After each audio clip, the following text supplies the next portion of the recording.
Welcome back. આગળ વાત વડોદરાની કરીએ। વડોદરાના વાઘોડિયામાં શિક્ષક સામે છેડતીના આક્ષેપ કરવામાં આવ્યા છે। ક્લાસરૂમ પાસે વિદ્યાર્થીનીને અડપલા કર્યા હોવાની ફરિયાદ દાખલ કરવામાં આવી છે, ત્યારે વિદ્યાર્થીનીને માતા પિતાને જાણ કરતા ફરિયાદ દાખલ કરાઈ। જો કે આ ફરિયાદ આવ્યા બાદ લંપટ શિક્ષક રજા પર ઉતરી ગયો હતો। જરોદ પોલીસે સમગ્ર મામલે ફરિયાદ નોંધી વધુ તપાસ હાથ ધરી છે। માતા પિતાને જ્યારે જાણકારી આપવામાં આવી તે દરમિયાન તેના દ્વારા પોલીસમાં ફરિયાદ દાખલ કરવામાં આવી અને તે દરમિયાન આ લંપટ શિક્ષક જે છે તે રજા પર ઉતરી ગયો હતો। તમે સાહેબ આની શિક્ષકને આચાર્ય સાહેબને એવું કહ્યું કે તમે સાહેબ આની સાથે કડકથી કડક પગલાં લો અને એને શિક્ષક પદ પરથી નિષ્કાસિત કરો અને અહીં તો કરો પણ બીજા પણ કોઈ પણ સ્કૂલમાં એને નોકરી ના લાગવી જોઈએ।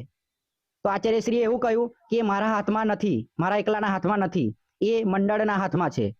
પછી અમે એટલું જોવાનું પછી આચાર્યશ્રીએ એવું કહ્યું કે અમે સોમવારે આની બેઠક બોલાવશું। તો અમે સ્કૂલ ઉપર ગયા તો આ બધા કે મારું શું થશે એમ કરીને આ લોકોએ બધા ઉત્કર્ષ સાહેબ નહીં, પ્રજ્ઞેશ સાહેબ નહીં, કોઈ સ્કૂલમાં કોઈ શિક્ષકો નહીં રહ્યા, બધા બહાર ભાગી ગયા સાહેબ કે ઓનો કંઈક આગળ કાર્યવાહી થશે એટલા માટે બહાર ભાગી ગયા।